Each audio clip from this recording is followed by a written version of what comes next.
all right, my dudes. We are here, dude. We are here for the much anticipated, dude, much spoken about by myself.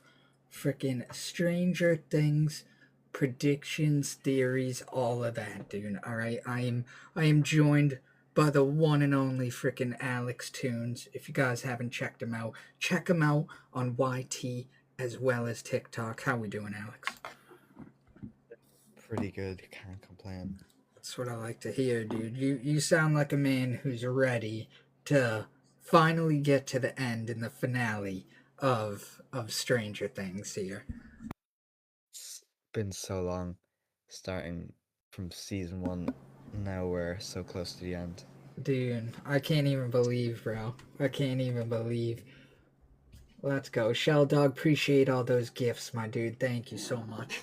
Dude, I have so much to talk about when it comes to the Stranger Things, just theories and everything, bro. I mean, I've seen so much and things that like I've thought of as well as things that I didn't even think of as options for possibilities that we could basically see here, dude. So I'm excited to talk about these things. But before we jump into that, dude, let's overall just start it off by the obvious. Talking about the first four episodes for Stranger Things, bro. I mean, let's be realistic. Those four episodes that started us off with season five, dude, had to be four of the greatest episodes we've seen so far. I mean, Yeah, let me start by saying spoiler alert. All right, if you guys have not seen any bit of season 5 yet, I highly suggest don't listen to any of this. All right, there will be spoilers. Definitely just beware of that. Let me say that. But dude, give me some thoughts on what you think so far on season 5, the episodes we've seen. Just dude, lay down the groundwork. Let me hear it. they every all four of those episodes were easily 10 out of 10. Mm-hmm. Um, the introductions to the new characters, the everything that's happened after the events of season four, everything's just been perfect so far, and I can't wait to see what they have to finish off with. I know, dude.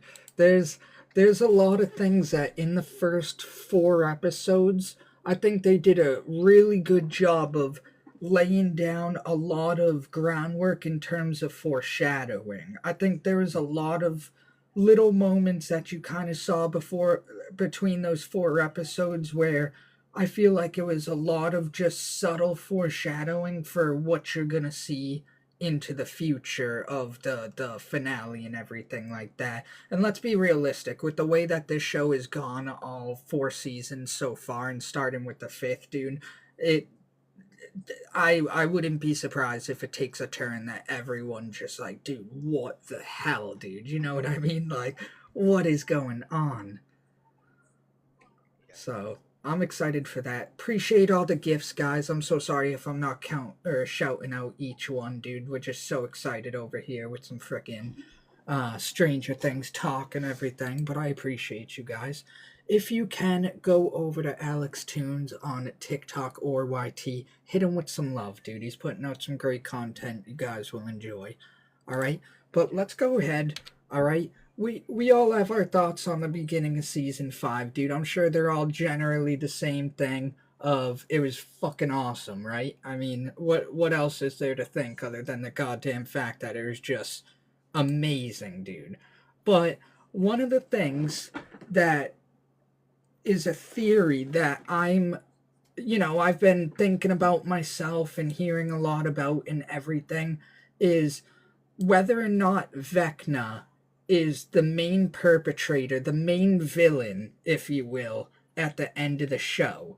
So there's a lot of speculation that it could be Vecna who's the main perpetrator, but there's also a lot of people that think it's actually going to be the Mind Flayer, right? And that the Mind Flayer is just using Vecna as a pawn in the game, just like Vecna's using Will as a pawn. It's like a kind of like a ladder of events that's going on. And a lot of people think that um, Henry is actually gonna essentially, with having some sort of grip of himself still, right? Even when things fully turn. For instance, Billy. Let's think of Billy in season 3 or whatever. Even when he was under the control of Vecna, he was still able to come back and be able to get small grips of reality back on himself to connect back to himself. I think we're going to be seeing that with Henry. And a lot of people think that when Henry kind of slips back to reality a little bit, one of his powers is going to be being able to open portals that go back into time, and that he's actually going to utilize this power to go back into time all the way back before even Will was taken by the Mind Flayer, or Vecna, whoever it may be. It's going to take them back before that. So we're going to see some time travel. We're going to see everybody go back. And the way that it all ends up being stopped is through this time travel by basically going back to before any of this happens. But by doing this, could this actually cause everybody to not even meet one another? Nobody even ends up becoming friends or anything like that. And that could actually be the reason why the show is titled Stranger Things, is because we go back into a time in order to fight against Vecna, to a time where everybody is just strangers and no longer friends, right? So that's a huge theory that a bunch of people have been circulating. A lot of people are talking about this. And, I would just love to get everybody in the chat's thoughts on this exact theory. Alex, I'd love to get your thoughts on the theories. I mean, what do So you think, dude? I definitely think that the Mind Flayer entered Henry. Yup.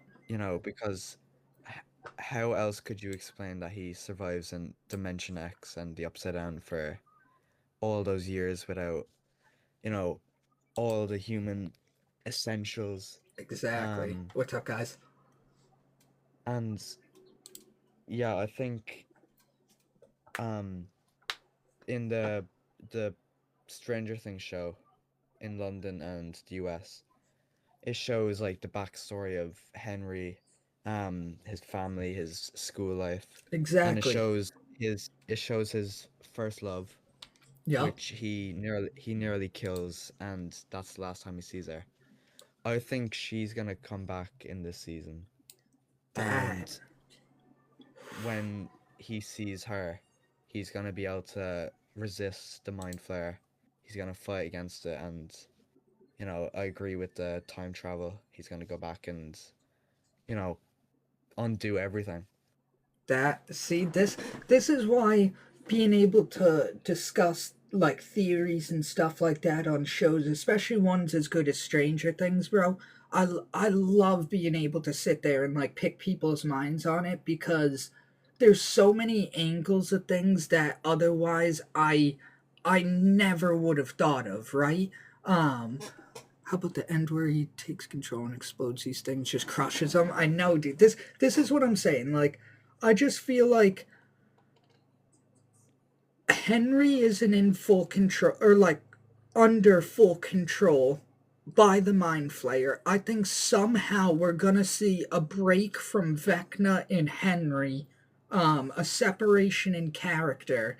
And if you think about it, in D&D lore, Vecna is able to open these portals. So it would make complete sense as far as tying to lore and stuff like that, if Vecna is able to go and, be able to do exactly that, open portals, do the time travel, that sort of thing.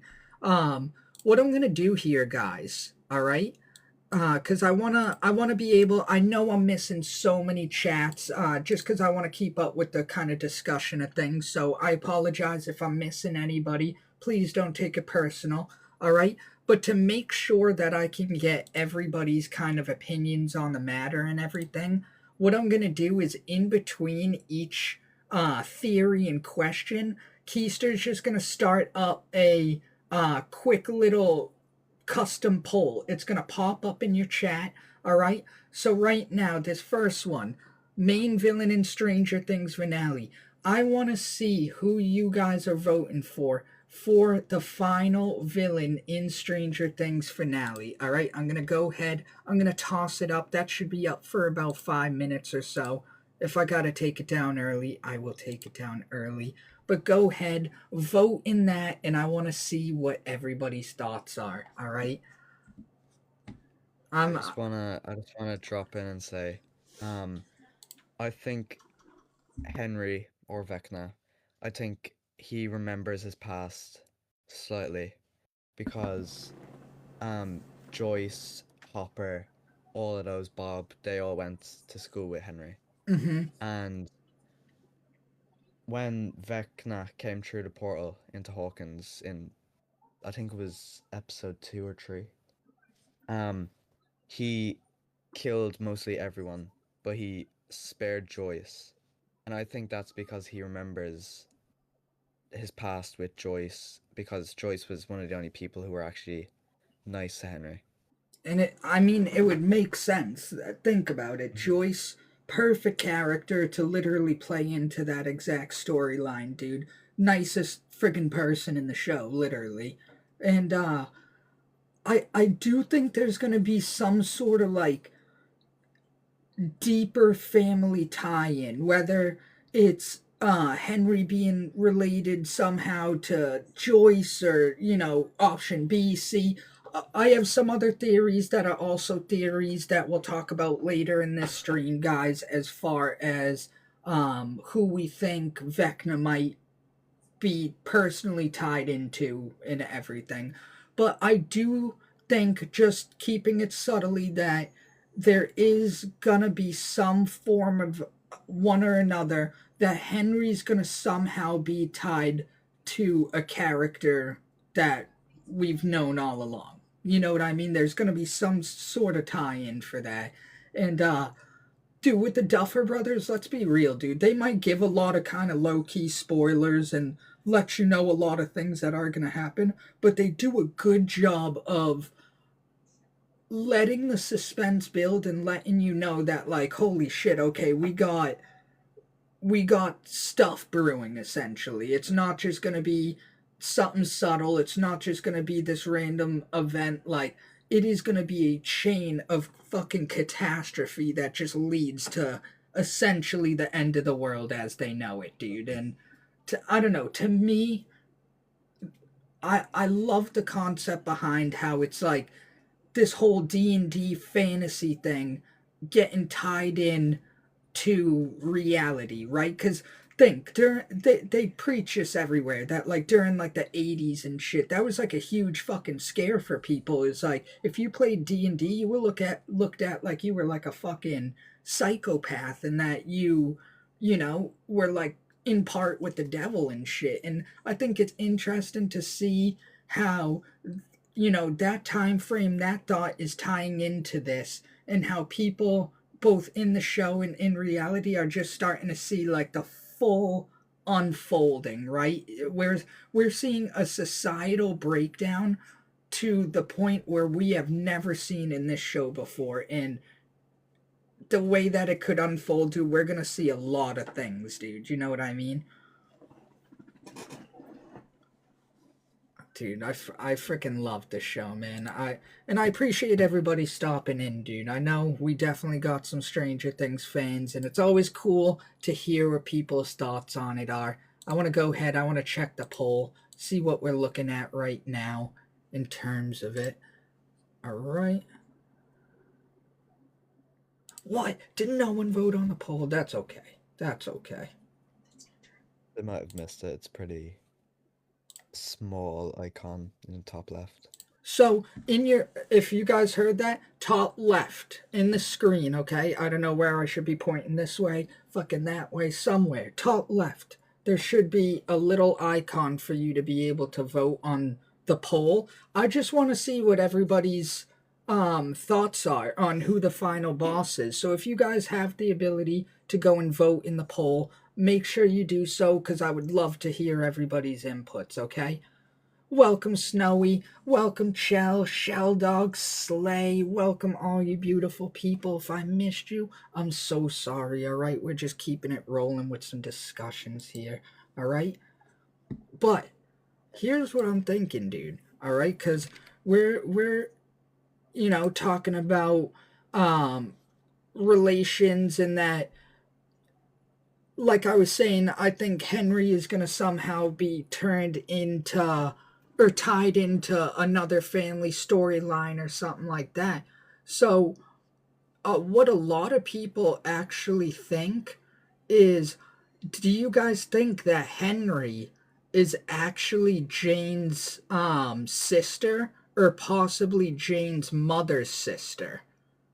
What do you guys think? Because these are two theories that I've heard that Henry is actually related to either Eleven's mom, who I think is named Alice, or possibly just the sister of Eleven herself.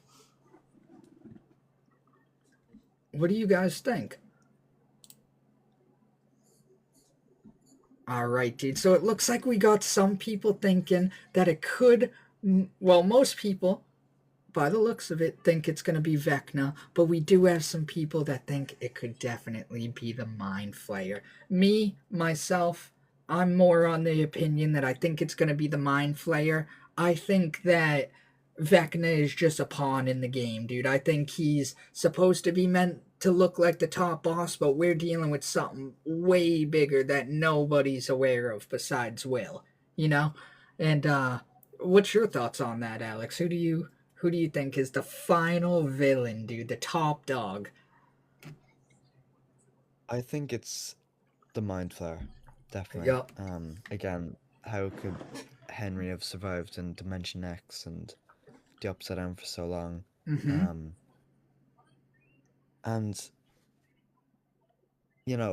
he didn't create the Mind Flayer. He has no control over the Mind Flayer. He just shaped it into a creation of his own. Um, so he has no control over it. The Mind Flayer basically controls everything to do with the Upside Down, Yeah. all the monsters, and he's using Vecna as a body, I guess. Yeah. Exactly. And it would make total sense too. You know what I mean? With the way that the Mind Flayer works and operates in D&D, it is completely characteristic of what we are seeing in this show. 100%. Mhm. All right, 1 second, guys. I'm just updating the next freaking thing. I think um I thought maybe um Karen Wheeler was Mm-hmm. Henry's sister. See, that's another Um theory that's been going around, dude. we never see Alice um get killed. We just see the final outcome of the Creel House murder. Um it's 50-50 for me.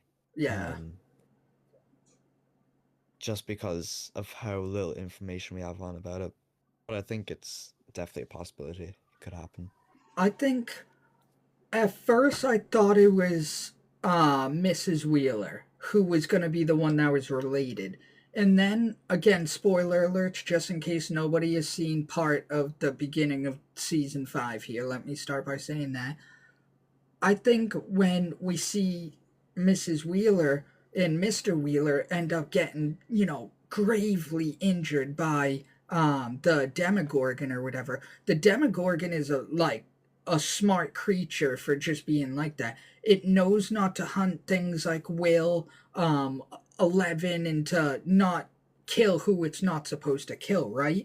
So, with that being the case, why would it go so crazy and just literally go out of its way almost to get through Mrs. Wheeler if it has enough like sentience behind it to sit there and know like, oh, okay, this is an important person to the cause, or this is, my master's essentially sister. I feel like some form or another we would see that type of resistance that we saw with Elle, that we saw with Will, all of that. And I think what it is somehow, some way, maybe, um I don't know how Holly ties into it. I think somehow maybe Holly could even be like the sibling of somebody. Maybe it was never talked about. Maybe Holly's friggin' adopted or something. A backup storyline comes up, and we come to find out that lo and behold, we have Holly, who's been the little sister of Henry the whole time. There's so many little tiny things that all it takes is that one little addition of that storyline, and this story goes a completely different direction. You know what I mean? And that's where I think they did a great job with this show and setting up the foundation of like, okay, you know what? Shit's fucking going down. We've seen plenty of things happen, and, we'll see it from here essentially like that. What up, Tanner? You got a question? Hit me with it in the chats, brother. I will try to answer that for you. Absolutely. Yeah, I think there's definitely, like I said, we're going to be seeing some type of family connection, and it's gonna be a very important aspect to the entire storyline. And yes, guys, 2 minute warning left on the next poll. So go ahead, if you guys can. I believe it was top left corner. Go ahead, hit the little icon, vote on the poll. Let me know, let Alex know who you guys think is gonna be, or if Henry is related to any of the main characters. Let me know in the poll. All right. We'll go ahead I and. think. Sorry, go ahead, sir. Go ahead. No, go on. I was just going to say, we'll go ahead and I'll hit you guys with the next theory after the end of this poll. But I think it's interesting. I do think these are a lot of the things you got to keep in mind when the season finale comes up. I was just gonna say, I feel like they're not just gonna, if Henry isn't like, the sister isn't anybody that we've met in the story, I think they're definitely gonna incorporate her, or they're gonna show her, or do something with her. I don't think they're just gonna throw her out of the entire thing and not show her at all. So I have a theory with Holly, and I'll get into that in a little bit. Once we come up to it, I got a list of theories that we want to go over with you guys. So once we get to that, I'll go ahead and I'm gonna jump back to this. But Holly, and you can mark my words in this, guys. Holly is gonna be a huge importance in this final season. She is going to go from being a character you hardly even hear about to being one of the most important characters. And you can mark my words on that, and I'll jump into the reason why I believe that in just a little bit. But before we do, the poll just ended. Let me go ahead, take a look. It looks like you guys believe that Henry is in fact related to another main character. So it looks like a lot of us are kind of on the same page with all of this. All right. And that, I mean, it would make sense, right? Let's face it. It would make plenty of sense if we end up seeing that family tie like we were talking about. But again, speaking of family ties, it does bring me to one of the next following theories that we have, okay? Which is going to be that I myself, as well as a lot of other people, are under the mindset that Eleven's mom, Jane's mom, Alice or whatever her name is somehow gonna make a return and be a part of this. All right, we're not sure how. There's not really been a whole lot of speculation on how so much as just speculation on we might see a return of Eleven's mom. And what do you guys in the chat think about that? Alex, what do you think about that? I'm not sure if she'll make a return or not. I think once she's either passed away from the physical trauma that Dr. Brenner caused her, Yeah. or maybe after they heard the news of what's happening in Hawkins, they maybe moved further away. But I don't think she'd make a big return, still being brain dead and just out of it. But here's the thing, and this is what made me start thinking about this, is what's Mad Max like right now? Mad Max is in a coma, right?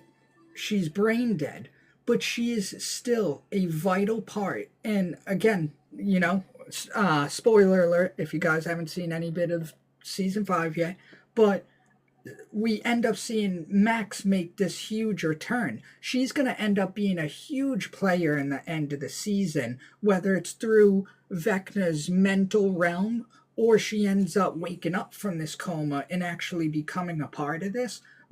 We're going to see a huge part from Max that I don't think a lot of us are going to be expecting and stuff like that. You know what I mean? So who's to say that maybe this whole time Jane or the mother isn't the same way, right?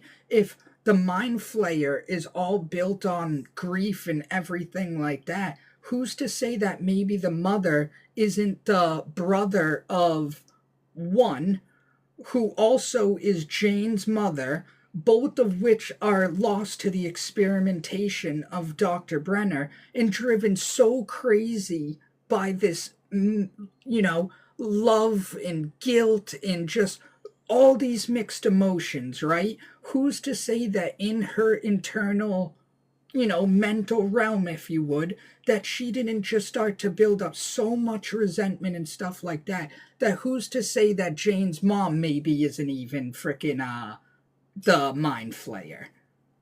You know what I mean? It poses a huge question of if people can be physically out of the game and mentally still fully in it, is Jane's mom actually out of the conversation? I think she's definitely out of the conversation. You think so?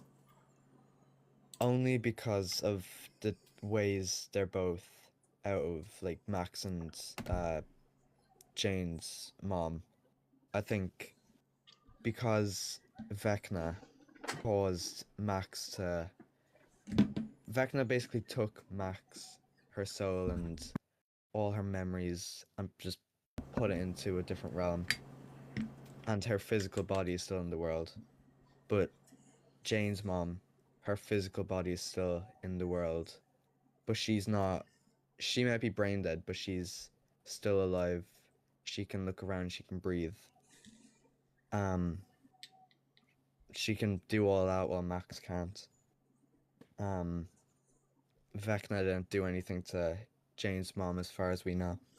But Jane's mom is also aware of this external presence. Okay, so let's think back of the episode where we full see Jane's mom, and just like Chel's talking about in the chat, she's talking about Rainbow Sunflower too to the right, and she's having these like manic episodes, dude. What if that entire time, she, because again, she reacts to the external. When Jane is going and she's going through, the whatever space it is when she goes and, does her little thing or whatever, she fucking is able to go and she sees her mom, and her mom reacts with her eyes like this in a way where she knows that Jane is present even if Jane wasn't physically there. So this again comes back to the whole idea of, all right, if so much is at stake and so much of it is beyond what's physical. Who's to say that we're limited by what's physical? You know what I mean? Whether it's we're talking about Jane, we're talking about Max, we're talking about Vecna. No matter who we're talking about and who you apply that statement to, we're still talking about the fact that there's so much beyond the physical, so much tied to what's psychologically and mentally within these, dude, that I just feel like even if we don't see Jane, her mom as like a huge big comeback, I think somehow, some way, maybe her and Max team up in this fucking mental realm or whatever, and they're the ones that help just push through, dude. You know what I mean? Pretty wacky theory. Might not be exactly that. I'm not saying it is. But there's a lot that could come into play when you start to think about it beyond what's physical and what could be tied to that. You know what I mean? So that's what kind of made me start to open my eyes of, okay, you know, I went from thinking, oh, there's no fucking way that she's tied into any of this. She's just like a dead character now, essentially, to thinking, okay, I think there's a lot more at stake. And let Yeah. me. Let me. And I'm gonna go ahead, guys. I'm gonna start a new poll. Yeah, I don't know anymore. Same 50 for me. Because I feel like she's connected in some way, but I also feel like she's gonna have no part in it.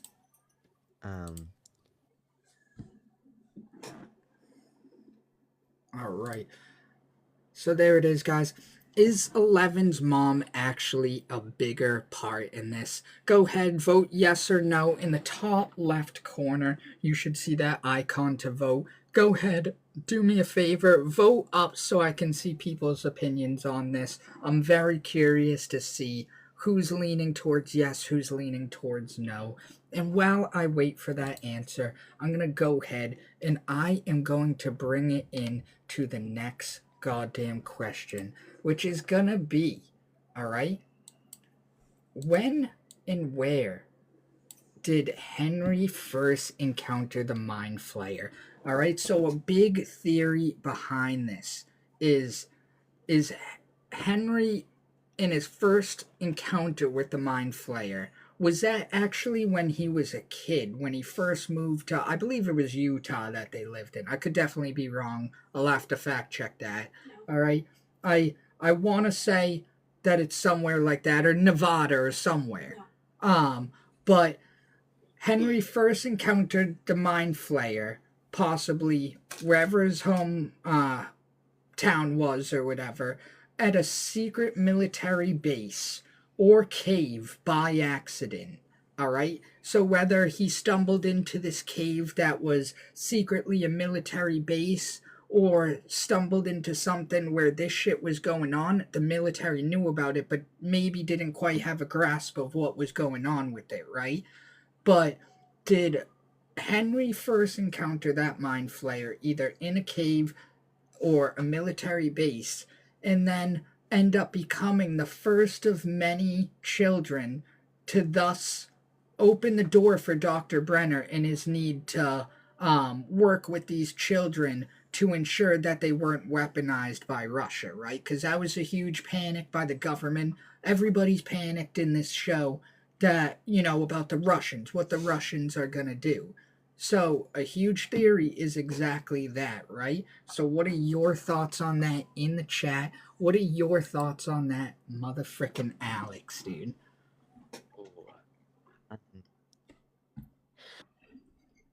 So, I think I actually know the first time Henry saw the Mind Flayer was in the first few days that he moved to, I believe it was, it might have been Hawkins that they moved to. I'm pretty sure. But this is referring to the play The First Shadow. Mm-hmm. It shows that he's been having nightmares. He's been tormented by the past because, you know, he just has all these nightmares about random things that keep popping up, and it shows the Mind Flayer trying to connect with him through his dreams. So he's seen the Mind Flayer there. Um, just know that I watched this maybe a year ago. Um, information that I'm talking about might be slightly incorrect. Um, but yeah, he's been having nightmares. He sees the Mind Flayer in one of his dreams. Um, yeah, I think that's the first time he's seen him fully. Um,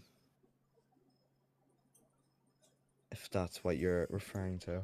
Yeah, so I think the first interaction you're gonna see with Vecna is exactly or Henry, if you will. I think the first interaction you're gonna see with that is gonna somehow tie into Henry's childhood. I mean, we know it does. They hint at it in the show and everything, but somehow, one way or another, this lonely, secluded boy who doesn't explore, doesn't go out much, anything like that, which is where I'm a little reluctant with the whole like base thing and stuff like that, you know what I mean?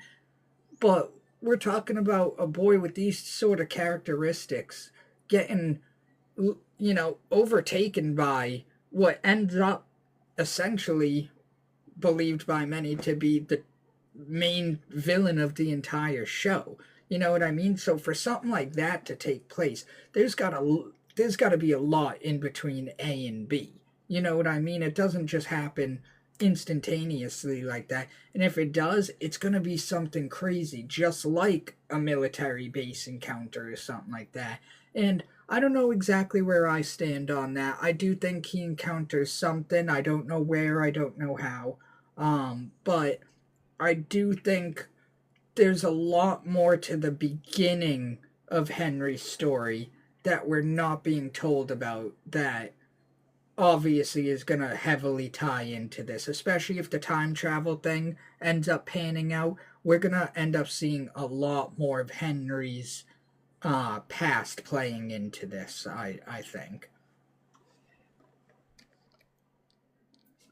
Yeah, it's interesting to see, dude. I love just like thinking of the different theories and, um, just with how this show is, it's interesting to sit there and just.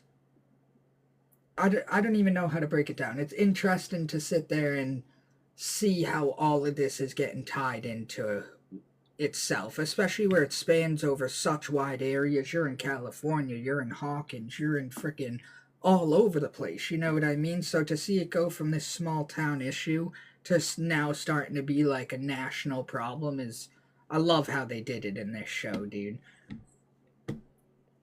And dude, in this we talk so much. We talk so much about foreshadowing, guys. And actually, before I get into this next point, because this one's pretty interesting. I think getting as many opinions on this next matter, is nice, dude. You know what I mean? So, if you want to go ahead, Shell Dog, I saw that you sent me a request to join up into this chat. Go ahead and do so.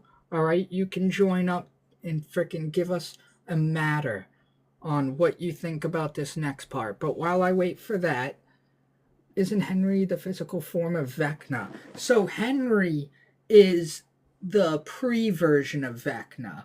So Vecna is just Henry having gone through the upside down, essentially. But yeah, if you want to join up, Shell Dog, just let me know. But this brings me to, again, my next point.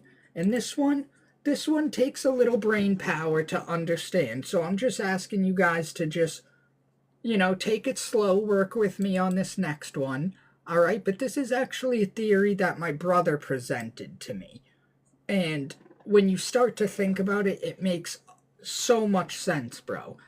All right? So, in season 4, episode 1, All right, season 4, episode 1. It starts out and we see everything unfolding. We end up getting a scene where the Hellfire Club, all right, is playing D&D. When this is when they're playing with Erica Sinclair, Lady Applejack, and she subs in for Lucas. Lucas has the championship game going on. So during this episode, we start to see during this D&D quest that all of the party is just getting fucking decimated by Vecna, right? So everybody's getting decimated. It ends up coming down to Dustin and Erica Sinclair, all right? During this scene, you're going to notice, and you guys can go back, watch this back if you need to. I wish I could show the video as I was talking about it so we could kind of relive it together. But if you go back into those scenes, you're going to notice that when it's just Dustin and Erica left defeating Vecna, Dustin goes and he rolls the D20. And what number does it land on? It lands on 11. And Eddie goes and, lets him know that it wasn't enough. It doesn't hit. So I think, and this is, again, something that my brother pointed out to me, that's actually symbolism showing that 11 isn't strong enough to hit Vecna and take Vecna out by herself. All right? That's what that is referring to, that scene. And then immediately after, you see Dustin miss and, find out that 11 doesn't hit Vecna, doesn't kill Vecna. You cut to the next scene where it's Lucas in his championship getup wearing the number 8, all right, which we're going to get back to. That's an important number here too. Lucas is wearing the number 8, all right, and who, again, spoiler alert, did we just see make a return in season 5? All right, number 8, Callie, who we only saw in one episode before this, which was in season 2, I believe. I think it's like season 2, episode 7 or something. I could be wrong. All right, but we see Lucas wearing this number 8. So we got a reference to L, number 11. We got a reference to Callie, number 8. All right, and then he sinks the shot. The next scene comes down to it boiling down to 1. One person, symbolizing 1, right? But Vecna is now all of these people in 1. So Vecna isn't only, or Henry isn't only number 1. Now Will is number 1 because he's tied in through Vecna. All right. You got all of these people that are tied in with Vecna who end up, essentially becoming 1 because they're so closely tied into him that if Vecna were to die, Will's gonna die, right? Because they're so closely interconnected. So you're talking about 11, you're talking about 8, and you're talking about 1, all right? And I know what you're thinking. Keister, you're just going on. What the fuck are you talking about, all right? What do we get when we add 11, 8, and 1? We get a perfect 20, all right? And in D&D, a D20 is a perfect hit, all right? So is this a symbol? Is this just symbolism showing that 11 can't do it by herself, but when 11, 8, and now Will and Henry, who are 1, but will end up changing sides. Same with, I think, Eddie Munson. We're going to see a return of Eddie Munson, and we're going to see him switch from bad to good. So all of these things that represent 1 give you the perfect D20, okay? So when you start to think about this, we get these numbers added up to 20. What is the next fucking scene in this episode?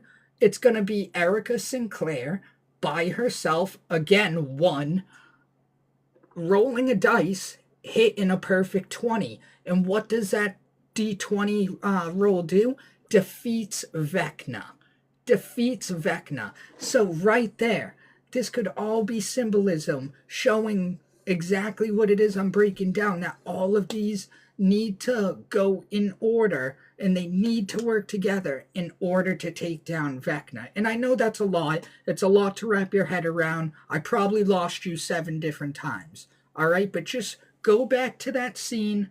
All right, keep an eye on the numbers in the dice roll. Keep an eye on Lucas's number jersey, and just watch for the symbolism behind it. And you're gonna start to notice that it really does foreshadow something. I believe my brother believes. We presented it to a few people. This is something we're starting to believe, and I'm curious if you guys, as well as Alex here, what do you guys believe? Do you think that scene actually could have been symbolism for something we might see with exactly that, or what do you guys think? I would have never ever thought about that. Mm-hmm. But now that I know about it, it seems very likely to happen. It makes sense, right? Like, Because so much of this is tied into D&D itself and everything, that when you start to break it down and you look at it and the way that the Duffer Brothers do foreshadowing and everything, it would make total sense if they're sitting there and this was kind of the part in the storyline. And so I'm just interested if anybody in chat, if you guys were able to keep up with what the hell I was rambling about. What do you guys think? Do you think that 11, 8 being Callie, and then Will and all them working together is going to be that perfect 20 that we need to defeat Vecna? Or are we going to see some other shit? Let me know in chat, dude. All right? I'm always curious to hear your guys' input. But, again, interesting things to consider, to think of. And just like I was explaining in that, where Will, in Vecna, and even Eddie in Vecna, all of these things who have been affected by Vecna or possibly the Mind Flayer are going to be so closely intertwined that it brings me to my next theory, and what a lot of people believe. I think most people are kind of on this same assumption, is that Will is going to need to sacrifice himself in order to have Vecna be fully defeated. All right. And the reason for this is because if we look, anytime that, say, Vecna takes fire damage or anything like that, Will is always affected by this. So if Will's affected by the physical pain of Vecna, how are they supposed to defeat Vecna without defeating Will? You know what I mean? What do you think, Alex? And what do you guys think in chat?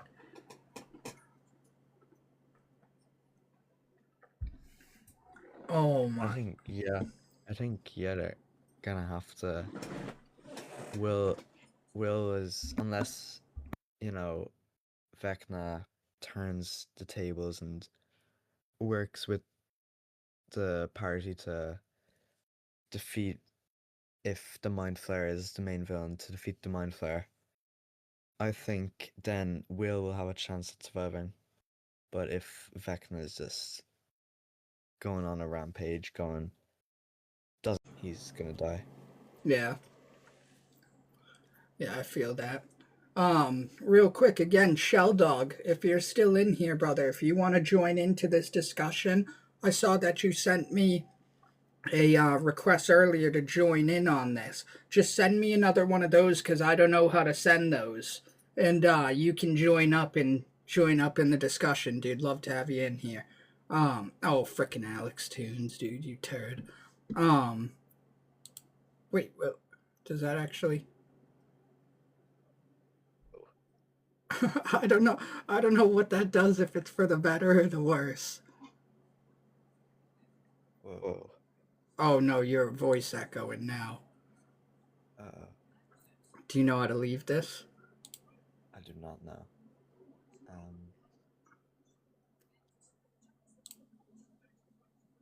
Maybe there. I think I got it. Okay. Okay. Sorry about that, guys. We're always just messing around with these freaking settings. We don't know what the hell we're doing. But yeah, so that's more of things that I think we're going to end up seeing, right, is exactly these, what we're talking about. Will needs to sacrifice himself in order for Vecna to be fully defeated. And we're going to see this with multiple people, guys. We're going to see this with Eddie, okay? We're going to see Eddie's final ending with this, I believe, when Vecna's defeated. I think we're going to see it with so many different people, all the ones that have been affected. Billy, okay, Billy's gonna come back as like a whatever type character, or maybe not Billy, we might not see him, we'll definitely see Eddie, but I think all of those people are affected in the same way, um in terms of once Vecna meets his demise, they'll meet their full total demise. And I think that's what the Duffer Brothers kinda are referring to when they talk about we're going to see a lot of loss. Even though I think we're going to see a lot more loss than that. I mean, let's fucking be real. You know what I mean? Um, so that's something that I thought was interesting. All right, and I don't know. I definitely think that so much of that stuff is gonna play into effect. I think we're gonna see so much like resurrection, sacrifice, and things like that. And then, and again, sacrifice is an interesting word. I'll explain why. Because there's gonna be one specific sacrifice that I'm gonna call, all right, before it happens. And if I'm right, then you guys can come back and say, Keister, you called it, okay? I'll get back to that though. What up, Mac? How you doing, brother? But this all brings me into my next point, right? If Vecna in D&D lore is able to see the outcomes of the future before they can happen, right? He's able to experience, it's almost like Doctor Strange, right? Where he could fucking see the outcomes of all of these different things far before it ever happens, dude. Um can you give a shout out, Verk Eclipse? Shout out to Verk Eclipse, dude. I appreciate you for being here. Appreciate you, Mac. You guys are savages. But again, if that's all part of the D&D lore, right? Um, does this version of Vecna that we see in Stranger Things have the same abilities? Does this Vecna have the ability to manipulate time to ensure the outcome is exactly what he wants? And if that is the case, who's to say that every battle, every victory that we've seen our main characters, persevere through, who's to say that that wasn't all just a planned outcome that Vecna has already foreseen? He could see into the future. He's already seen all this and knows this is exactly what he needs in order for this to be, the outcome. And Vecna's fighting through time, trying to pretty much go forward, trying to make it so he's at his end goal by going forward in time, while the gang and everything's trying to go back in time to before Vecna was even a thing.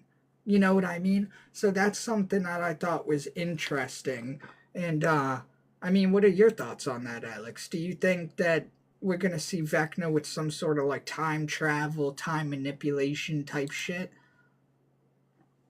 I think he definitely can see into the future because in season four, in case anybody hasn't seen season four, just spoiler alert. Um, Vecna shows Nancy the outcome of like basically what happens to Hawkins. It's all destroyed. The Wheeler family. Yeah, He shows yeah.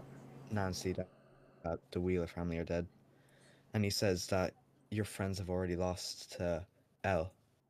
I think he's definitely looked into the future. He's persevered. He's fought against the party and the military, and I think he's destroyed Hawkins, but I don't think that's the end of the party. I think they fight back and they win against him, even though Hawkins is gone, Yeah. smashed to bits. Um, because how unless it was a fear tactic he used on Nancy, Mm-hmm. I I just think he can definitely look into the future and all of that. Um, Yeah, see, I agree but 100%. Especially where you bring up, honestly, a great point where he's already shown Nancy, like, parts of her future and stuff like that. So if he can do that, then it's confirmed. I mean, we know he has this ability. So who's to say that all of what's happening isn't exactly going as planned? You know what I mean? This is exactly what he wants to happen, and they're just like how Vecna's a pawn to the Mind Flayers game. I believe. I think it's going to be the same thing where they're all just pawns to this huge thing that is just so beyond anybody's grasp that, like, you know, they, they're essentially trying to mop up the ocean, if that makes any bit of sense. They are doing a task that is just so impossible that Vecna doesn't even see any other version. Even if it was something he saw as like a possibility, I don't think he has it in his head that, like, oh, I'm gonna lose. You know what I mean? Um, I just think it's one of those things where, yeah, we're gonna be seeing a lot of either time travel, time manipulation, and a lot of just fuckery, for lack of a better word. You know what I mean? Um, yeah, um, I maybe it because we, in case you haven't seen season 5, spoiler alert, um, you know the Wheelers, they're attacked by the Demogorgon, and it appears that Karen was killed, and maybe Vecna showed that, and it appeared that she was dead to Nancy, mm-hmm. but really she was on the verge of death. She didn't actually die. Um, so he could just be showing false um visions, but Yeah, I think he almost like definitely a. has the ability of So you feel it's almost like like a. He's not showing a confirmed version of reality, yeah, but if mhm, all goes to plan, here is what you can expect type yeah, vision. All yeah, right. kind of. He's showing what he wants them to see, and what he's hiding. What you know, it would be bad if they saw anything else. Yeah. Um, that's all I have to say on that. No, I agree, I dude. think he definitely has some time manipulation. He can see into the future. Oh, absolutely, dude. Absolutely, Mac. Of course I can. Shout out to your freaking friend Bree. All right, appreciate all you guys being here, checking out the stream. All right, Mac's a legend. Um, but yeah, dude, there's gonna there's gonna be so many new variables that have yet to be presented to us that are about to unfold that I don't think anybody understands like what's about to happen in this show. Like I literally think this is about to be like just anarchy, bro. Anarchy for, again, lack of a better term, dude. I think it's about to actually get wild, dude. And again, this is why I love getting everybody's opinions on these matters, because the more you start to bounce the thoughts off, like around your head, hear other people's thinkings, it really gets you thinking and makes you start to open your eyes and think about, okay, what the hell's gonna happen in this finale, because none of us know, right? None of us know. And before I jump into my next point here, I just want to go ahead and say thank you so much to each and every single one of you that have tuned into the stream, participated, all right, either with commentary, all right, so many of you guys sending gifts over there, checking out the channel, dude. 2.6k likes. I truly appreciate you guys so much. All right, and I would really appreciate it if you guys could head on over to YT. All right, check out Alex Tunes or on TikTok. All right, same thing. Alex Tunes. Hit him with some freaking love. Hit him with the follow, dude. Let's help build his channel just like you amazing people are helping to build this one. All right, I really appreciate it, guys.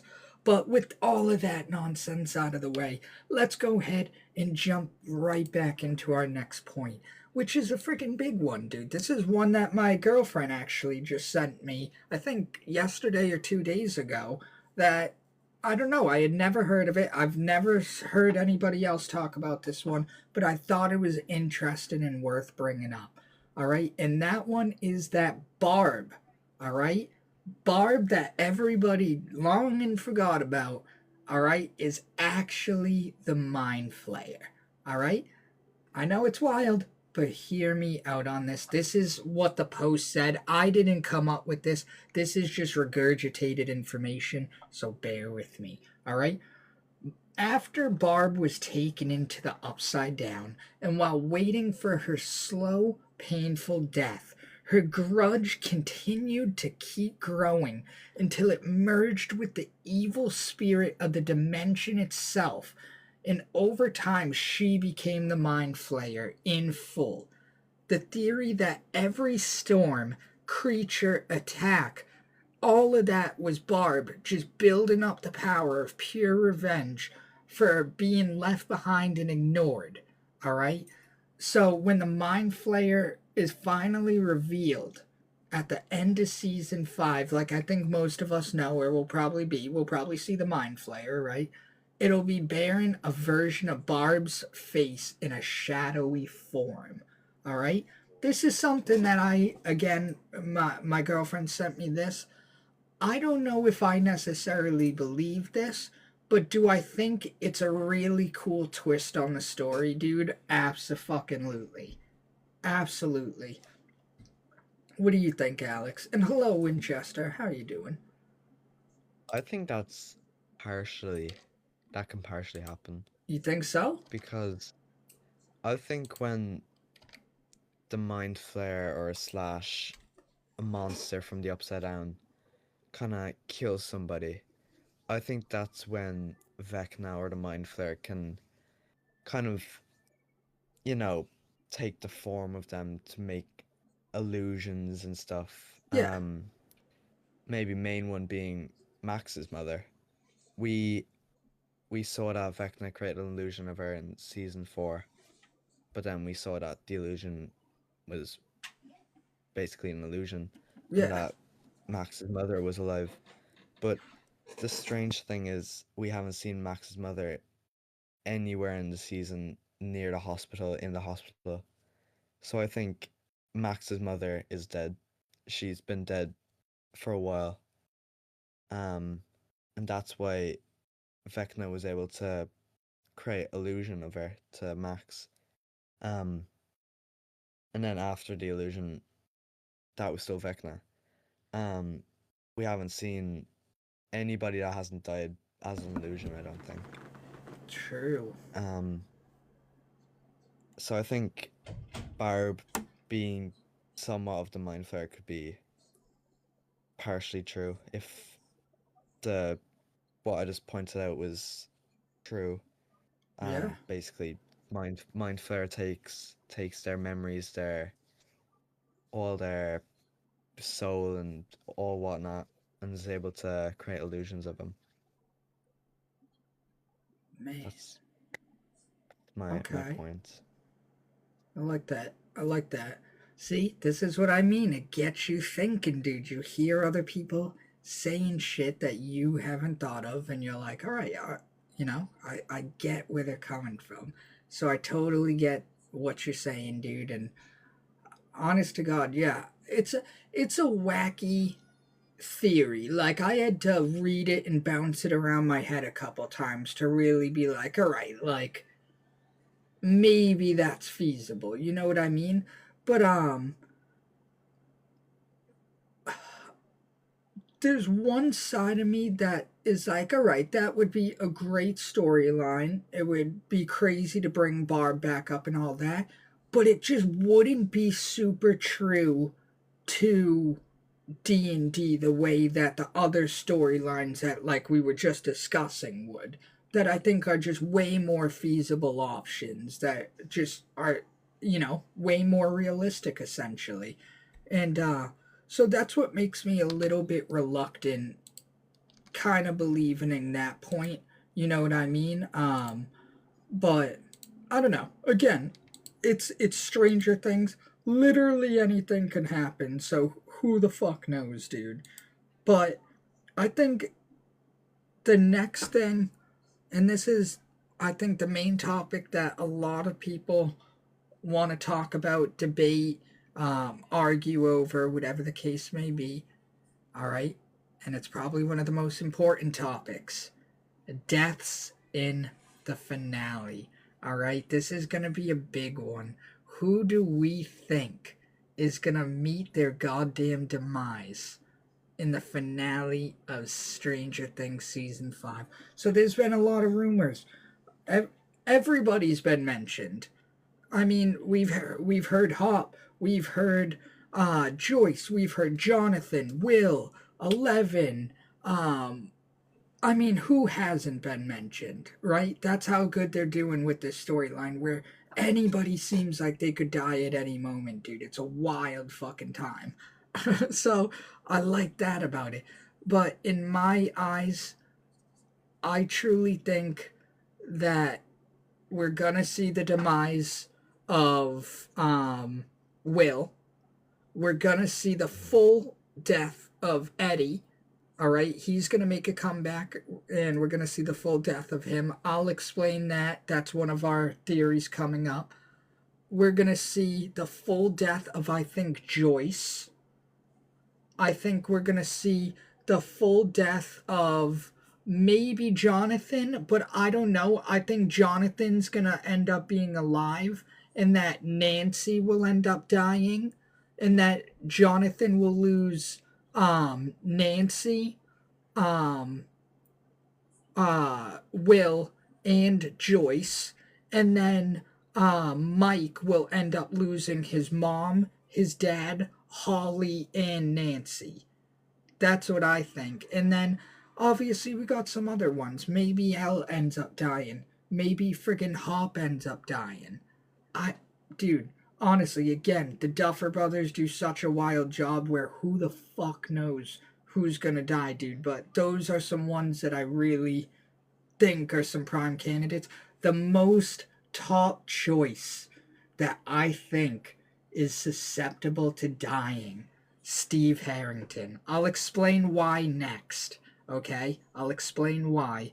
But Steve Harrington is at the top of my list for who I think is gonna meet their demise here, essentially.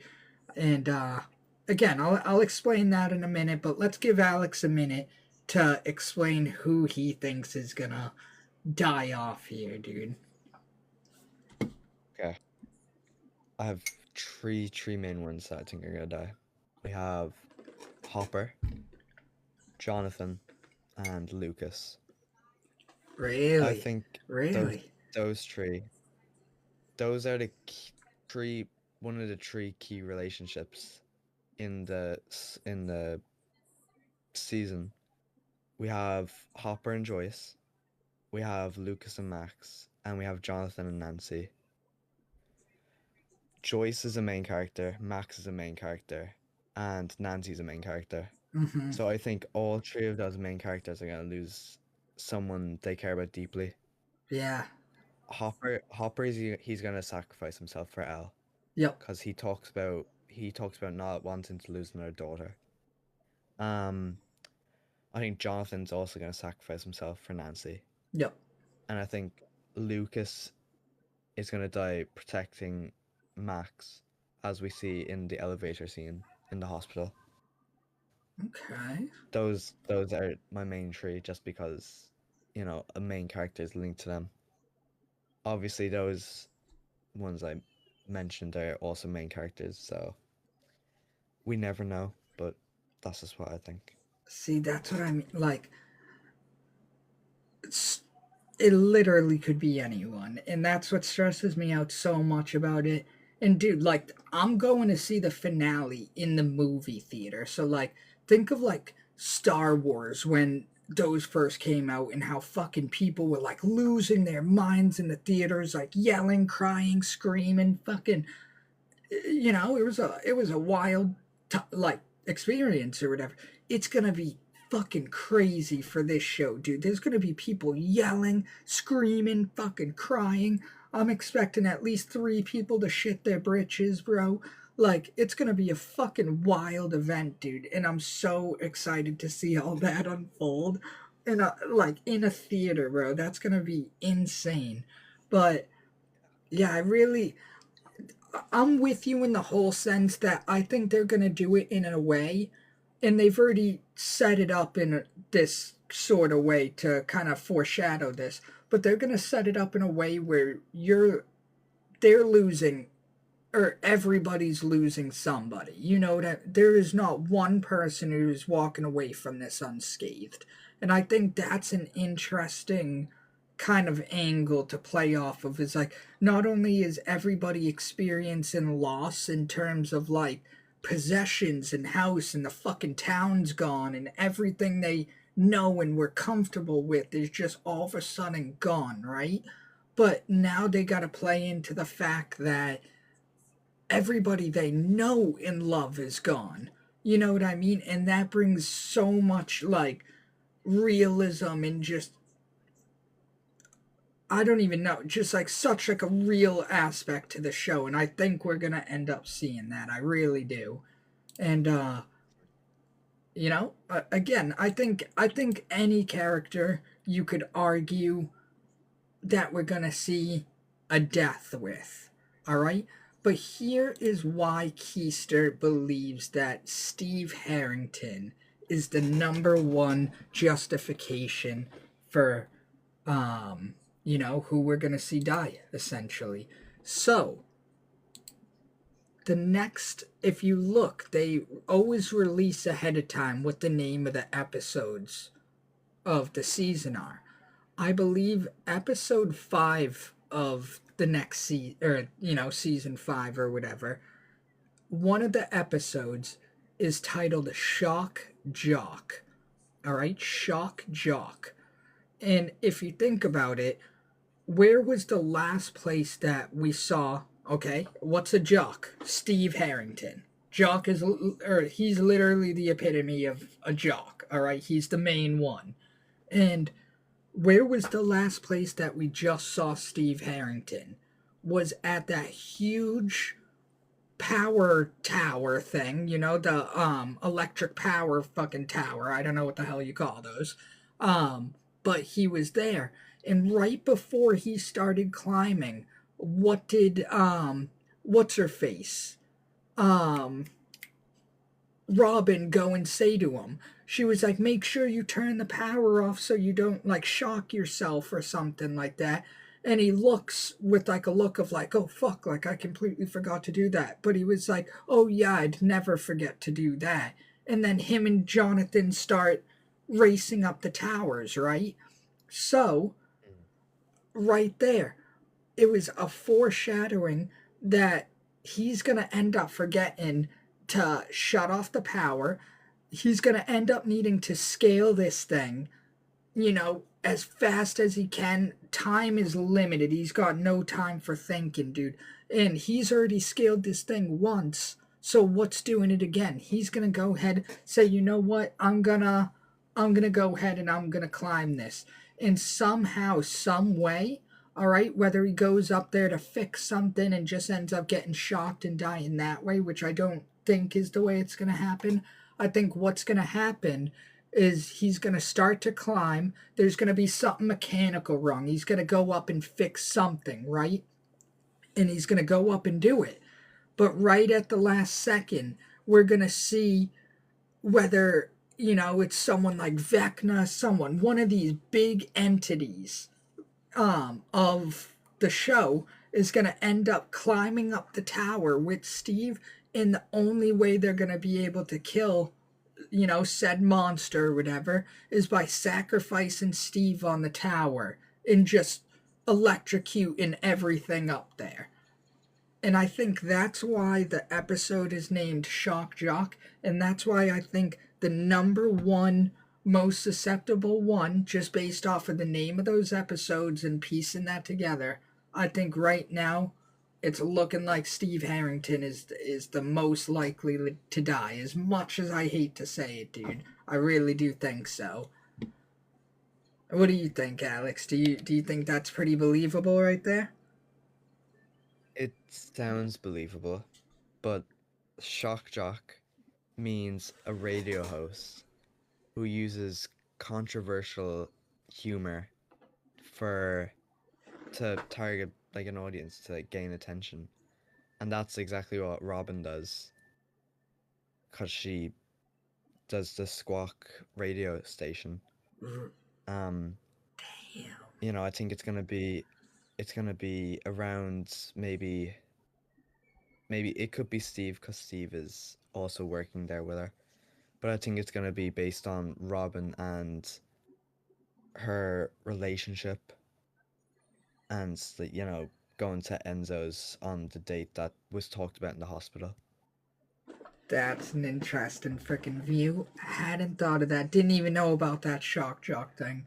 So, dude, that gets me thinking. That gets me freaking thinking, dude. Wow. Damn. Again, so many ways that this could go, dude. Literally so many freaking ways. And it's crazy to think about all the different ways.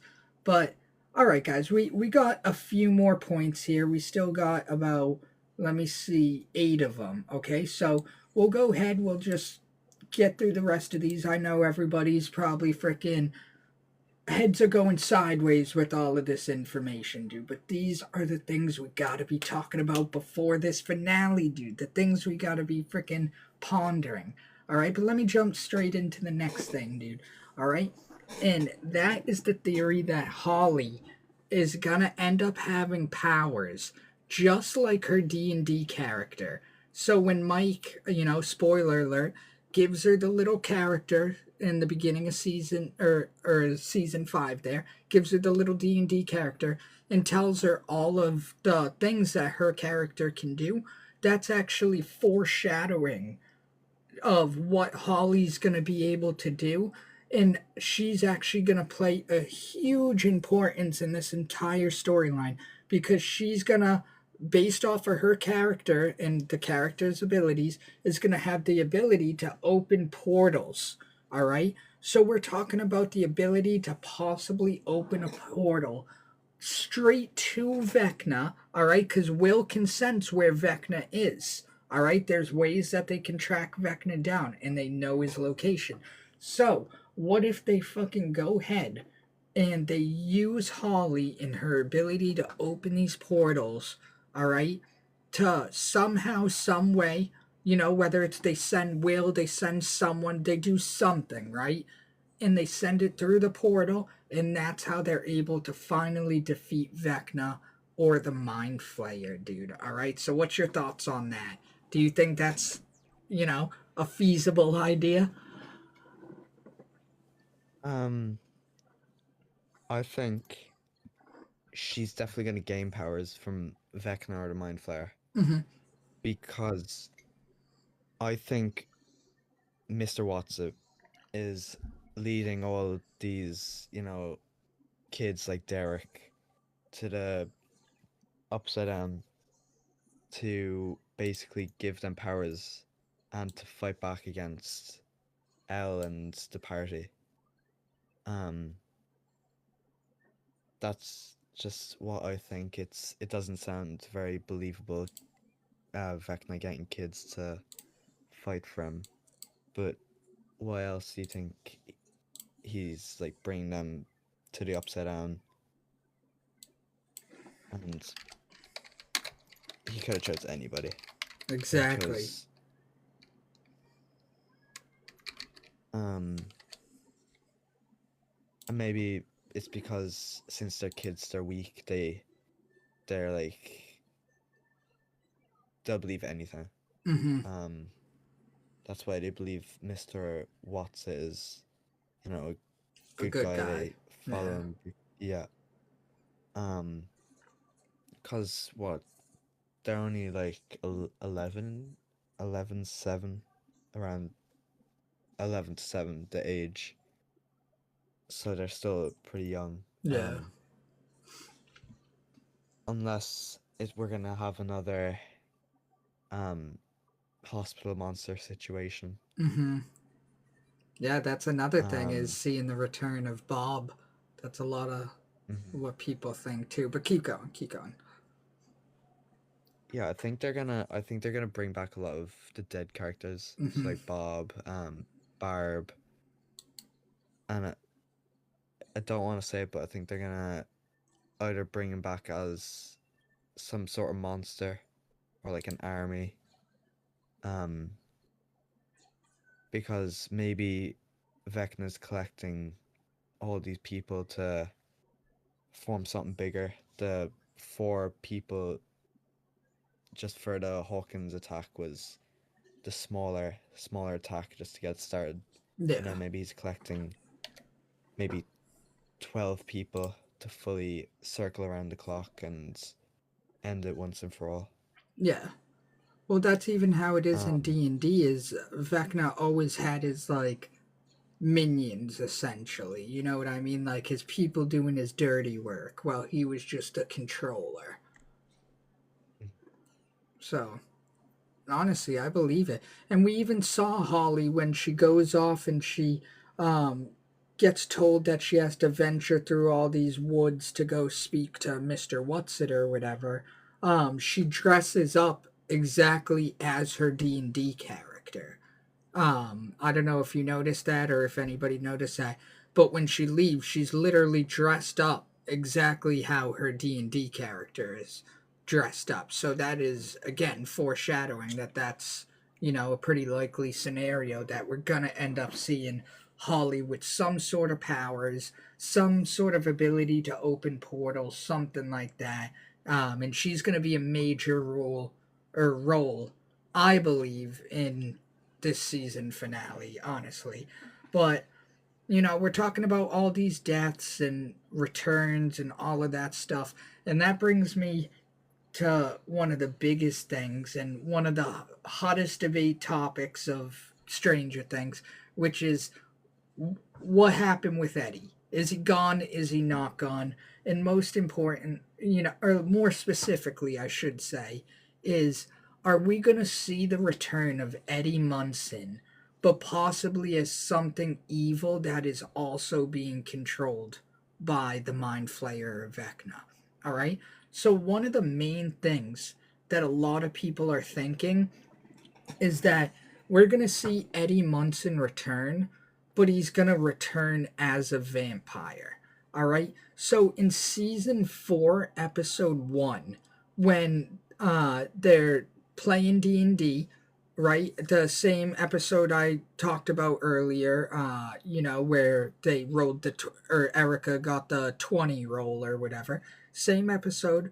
Um, they're sitting there talking about how um, they thought Vecna was dead. They couldn't fathom how he had made his return, and that they were certain that it was Cass the Blood-Handed, all right, who's a vampire lord in D&D, was, had the ability to go and defeat Vecna. That's what they thought from their previous campaign. That's what's mentioned. So, is it that was again foreshadowing like they love to do in this freaking show? All right, is that foreshadowing that Eddie's actually going to return and essentially bear the role of Cass the Blood-Handed, all right, and end up being the one who defeats Vecna, all right? Because in the story or in the campaign, excuse me, whatever it is, it is part of the story that, like I said, Cass is the one who defeated Vecna. So is this what we're gonna see in the show? And could it also be foreshadowing that he was killed by bats as his supposed death, right? So he got killed by being mauled in the upside down by these friggin' bats. So what better way to bring him back than as a fucking vampire lord who's the one that fully defeats Vecna? And real quick before I continue, Spooky Month GTAG, thank you so much for the follow. I truly appreciate that. All right. But what are your thoughts on this?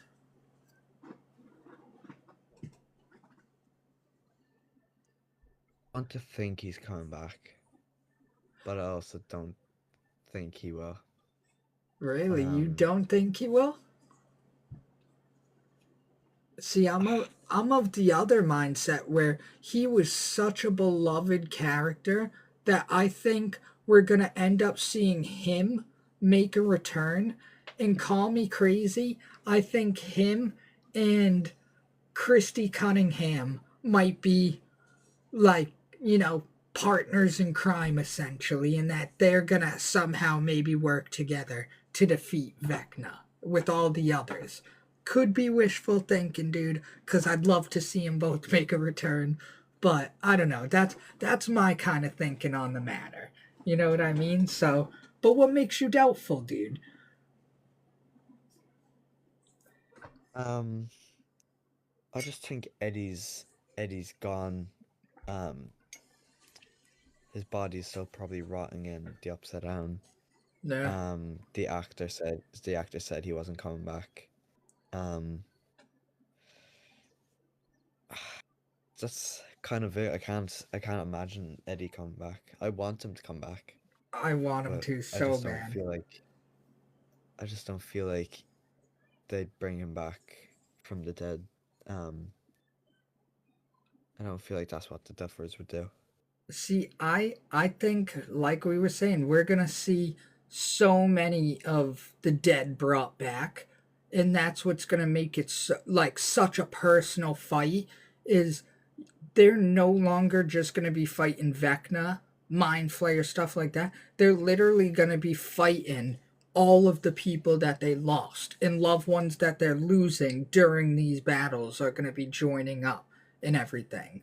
You know what I mean? Because they're all part of the same hive mind. That's what the Mind Flayer is. It's a hive mind.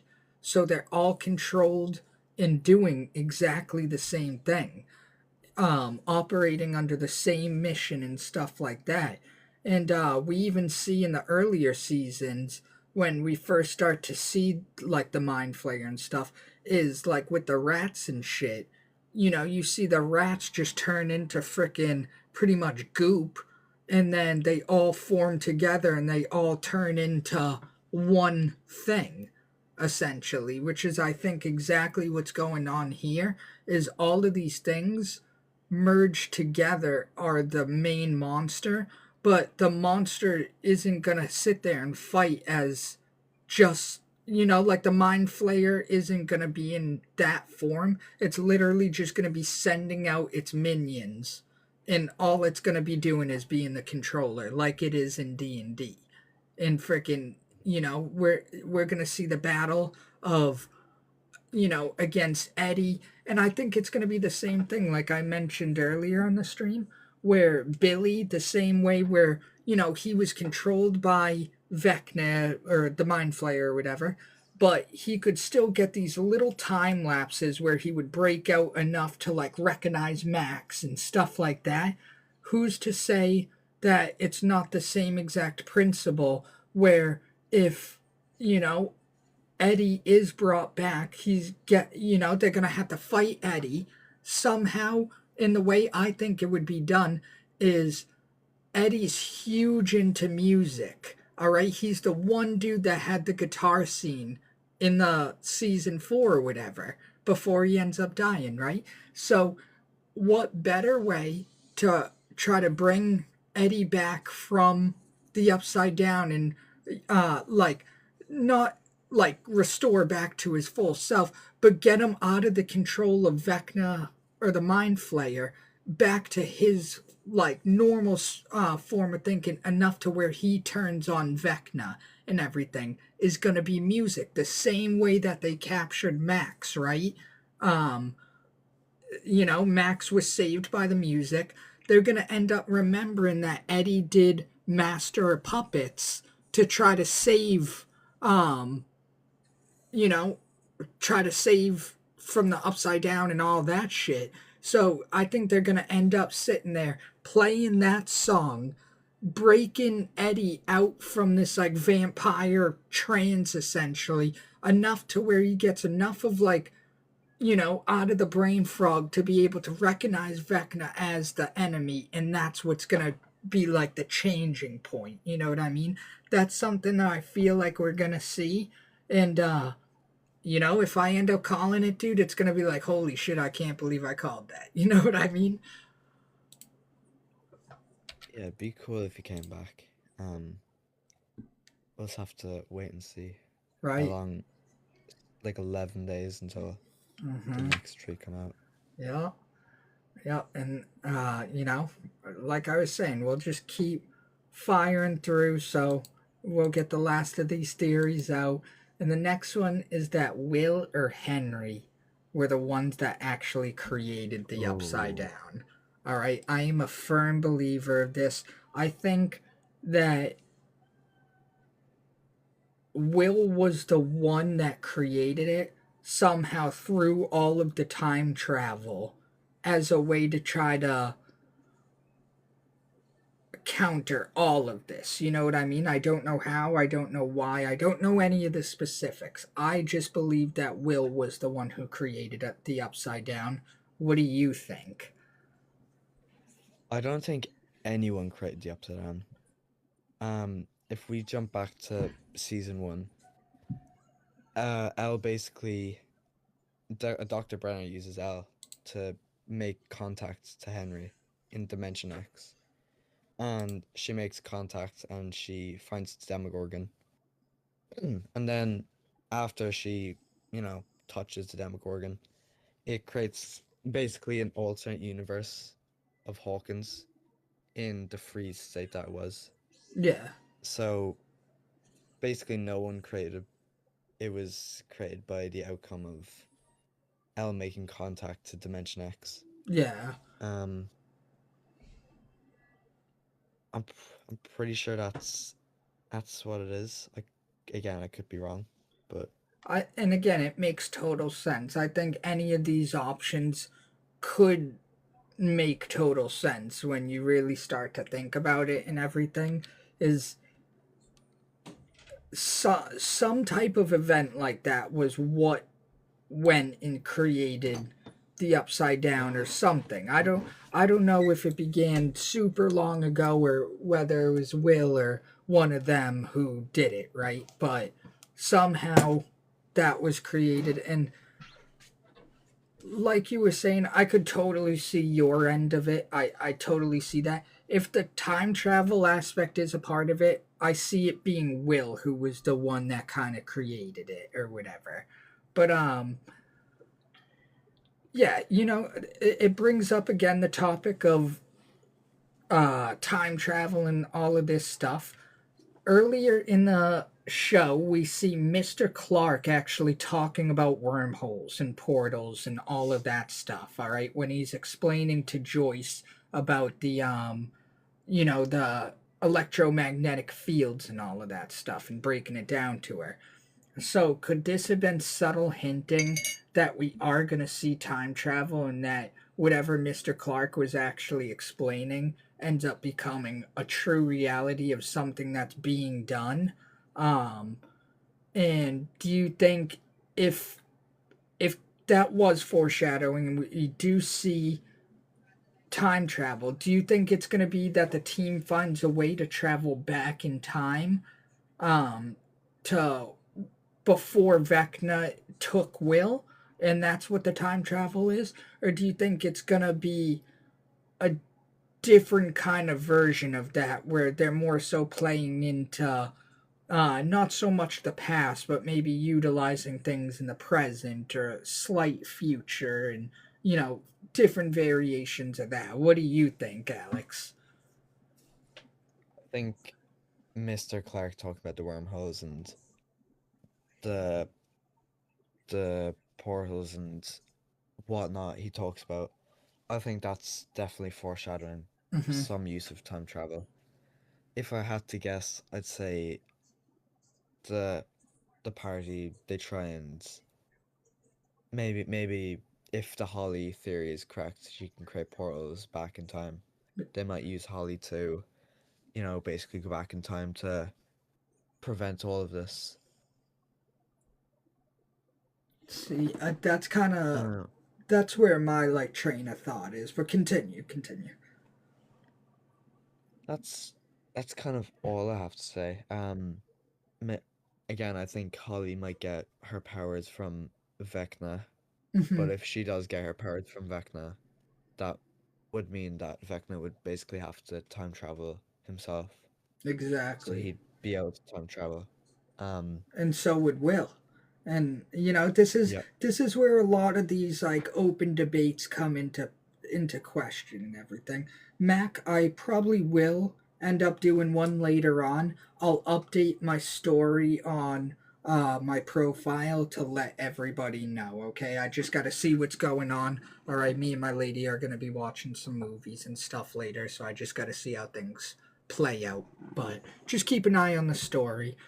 But yeah, that's something that I totally think is gonna play into it. I think time travel's gonna be a thing. I think what Mr. Clark was talking about was foreshadowing, and I think we're gonna see a version of them trying to travel back in time to stop Vecna. I don't think that's gonna be the thing that is the saving grace. I think that's gonna be a tool that's utilized, but winds up being a tool that doesn't actually succeed in destroying Vecna, and it's gonna end up being a power of Holly, a self-sacrifice of Will, some version of a chain of events like that. That's gonna end up being the actual demise of Vecna, the Mind Flayer, everything we see, and speaking of just the mental realm and, just them being able to time travel or travel in different realms and everything, I do think that it's also, and a lot of people feel this way too, that it's crucial that Max escapes from Vecna's mental realm where she's trapped in right now, in order to be able to fully weaken and or eliminate Vecna. And that's something that I do agree with. I think Max is gonna, one way or another, whether it's through death or being taken out of the coma miraculously or whatever, is gonna somehow have to escape that in order for Vecna to actually be weakened. And I mean, what do you think, Alex? Do you think that sounds like something that's kind of feasible? I think that is 100% true. You do? No doubt about it. Um, I think Holly, along with Max, they'll figure out, you know, because I'm gonna tie back to the live show. Basically, after Brenner takes Henry to the Hawkins laboratory, um, you know, Brenner talks about his father and he was a captain. But then, um, he talks about his fellow scientist and that it was like some key technology was transported to a cave. Um, and then Henry supposedly lived near the cave in Nevada, Mm-hmm. and he explored the cave while playing with his spyglass, which was given to Holly. Um, Henry was brought to Dimension X, and that's where he was first shown the Mind Flare.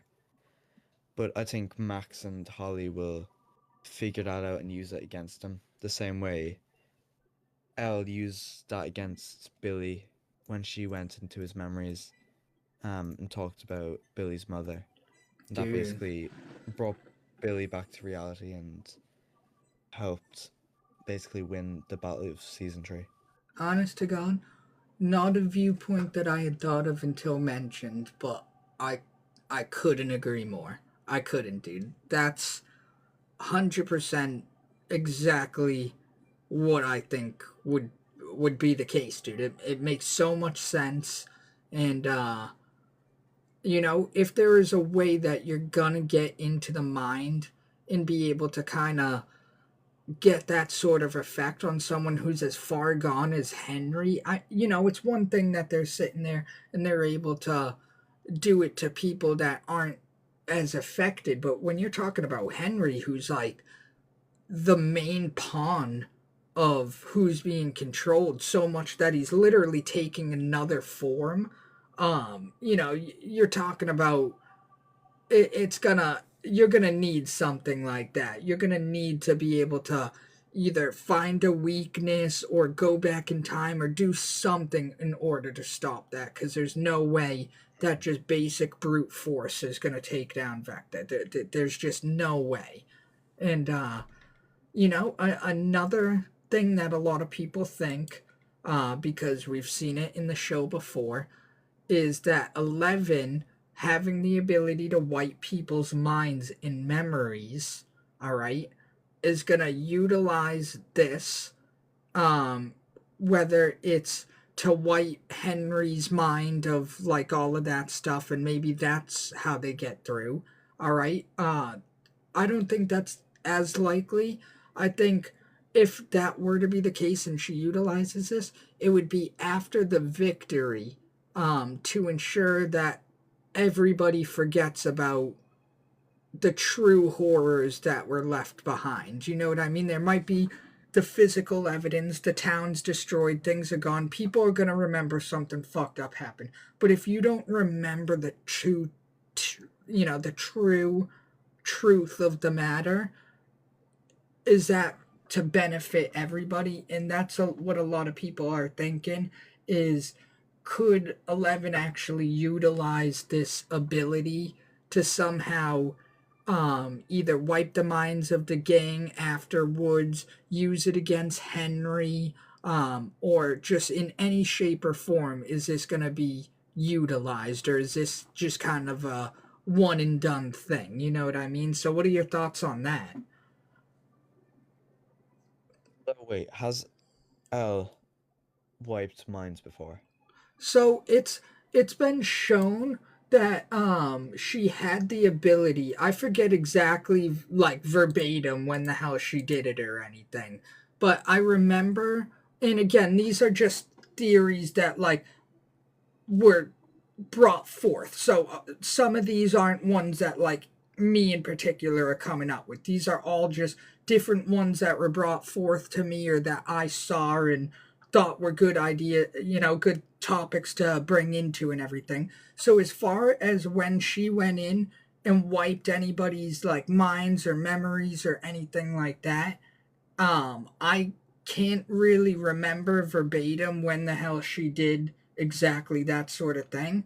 But if she did have that sort of power and that was something that she literally did, is that like, could that be used?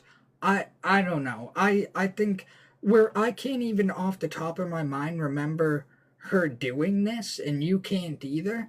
I don't even think it's a big enough thing apparently in this show that even happened where it's gonna go and be the thing that's like utilized at the end. Like it just seems like a total. It doesn't add up. You know what I mean? The only way it adds up is if what people think and that the name Stranger Things somehow is gonna mean that they're all strangers to one another in the end. That's what a lot of people are thinking.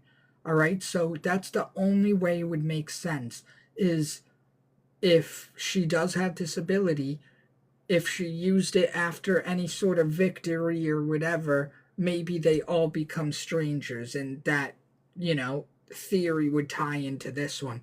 I just don't see it being the case. Yeah. I don't know. Again, this was just, these are ones that are brought forth. People are thinking this. So I'm glad to bring it up in the stream and everything. But again, I just don't think so. What up, Hussein? How you doing, brother? Freaking great to see you, my man. Welcome. And dude, the last topic of discussion here, all right, that I have, and anybody is welcome, all right, whether you wanna you gotta message me, tag me, do whatever. If you got more things you want to talk about after this stream is done, I'm glad to do a second episode where we can cover some more stuff. All right, if anything ends up arising or whatever, I'm sure Alex would be happy to join too. Um, but the last topic here is, it was stated by the Duffer Brothers. All right, season 1, episode 1. We see Will start to freak out. He's running what we later find out to be the Demogorgon, right? And he's running from the Demogorgon or whatever. But we come to find out that with the Demogorgon's not telepathic. All right. So there's no way that the Demogorgon would have been able to unlock the door using its mind. It can't do that sort of thing. So that raises a question: who the hell unlocked the door? Because it wasn't Will physically who did the door, and it wasn't the Demogorgon. All right. So it raises a question: who the hell unlocked the door? Alex, who unlocked the door? I believe it was Future Will. Mm-hmm. And that ties in with time travel. I think Vecna manipulates or controls Will to basically go back in time and to take his past self into the Upside Down and do his work for him. See, that's kind of where I'm at, because a lot of people think that it's Vecna. All right, I see you in the chat there, Chell, saying Vecna. There's a lot. Well, not a lot. There's quite a few different options people think it is. I think it's Will. All right. Just if Vecna knows about possible outcomes and him and Will are one, then Will's got to know about some possible outcomes and everything. And I don't know. I just feel like some way or another, like we're saying, time travel's involved, and somehow or another, it was Will doing that as a way to save them, even though it opened the door for all of this to happen. Maybe all of that needed to happen in order for them to be saved, or else they were all fucked, dude. You know what I mean? If he could see the outcome like that, who's to say that's not the truth, dude? And I don't know. I think it could be argued maybe it's Vecna. Me personally, and Alex sounds like is on the same page. It just sounds like it's maybe Will who was the one who unlocked the door for one reason or another. I'm interested as hell for all of these theories, dude. Everything we discussed tonight. And it's been almost 2 hours, guys. That's how much there is to talk about this show. It's literally almost been 2 hours that we've been talking, and we're not talking about the same two things throughout this 2 hours. All right? But that's why it's important, dude. All of these things, all of these theories, and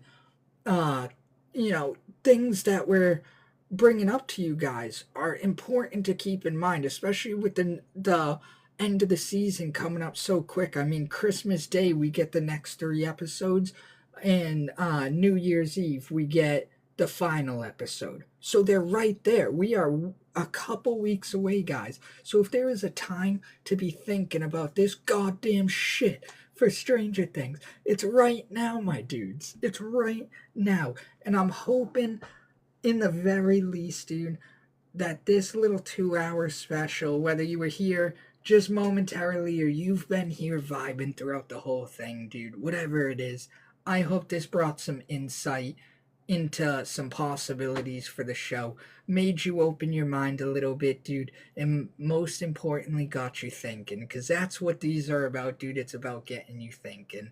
But before we close out, dude, is there anything else that you could think of, Alex? You know, maybe some theories we didn't go over, anything like that, dude. I feel like we did a pretty good coverage of mostly everything.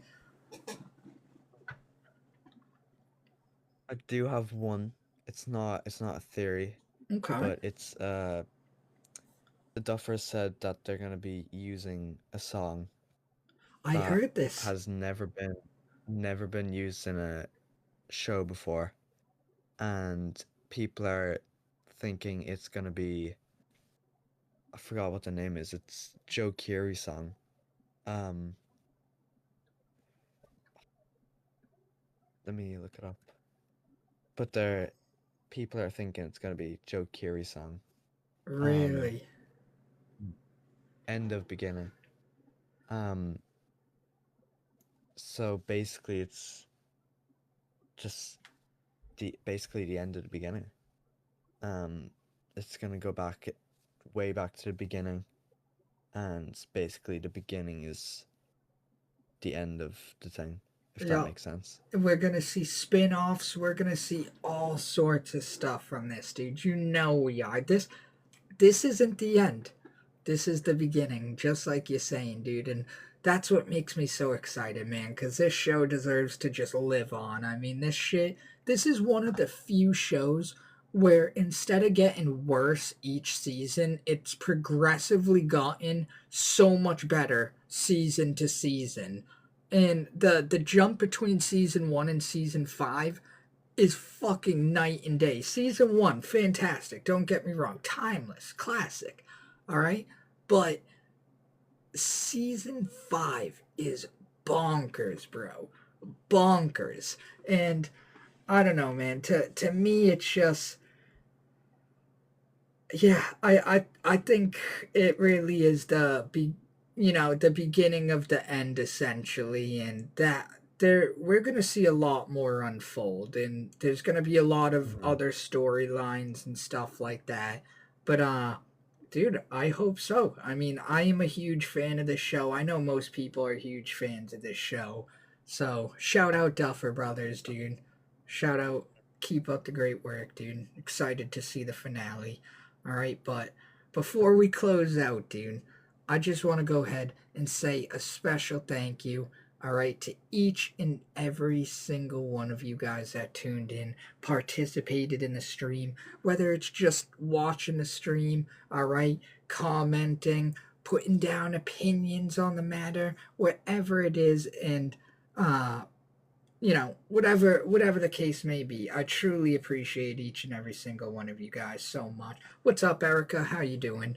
I appreciate each and every single one of you guys so much, and I'm so happy each of you could have tagged along for this, dude. I think we should do more episodes like this, whether for Stranger Things, Welcome to Derry. I don't think this is going to be the last time we do a show like this, dude. So thank you from the bottom of my heart.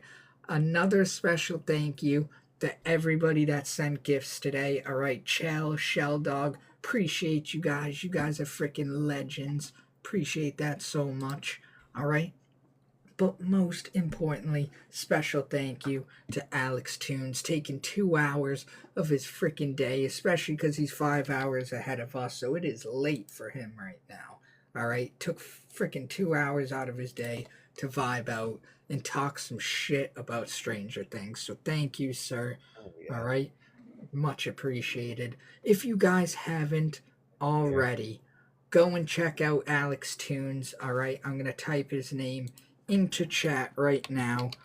All right, capital A, capital T, right, Alex? Yep. All right. So just like that, guys, I'm gonna pin it in my freaking messages. Go check out that channel. Hit him with a follow. He's on YT as well as TikTok, so you can find him on either one of those. Hit him with some freaking loves or some love. All right, and then he streams as well. So if you guys catch him in a live stream, head on over. Tell him Keister sent you. All right, I know he'll appreciate it. But with that, my dudes, thank you so much for joining us, dude. Absolute pleasure today. Looking forward to doing something like this again, dude, whether with Stranger Things or another show. All right, but thank you guys so much. I'll let you guys know if I do a stream later. All right, I'll put it into my freaking profile, letting everybody know whether or not we're doing one so I'm not leaving anybody hanging. All right, but with that, my dudes, have an amazing rest of your day, an amazing rest of your weekend. Most importantly, stay amazing, you goddamn savages. All right, I'll catch you on the next one.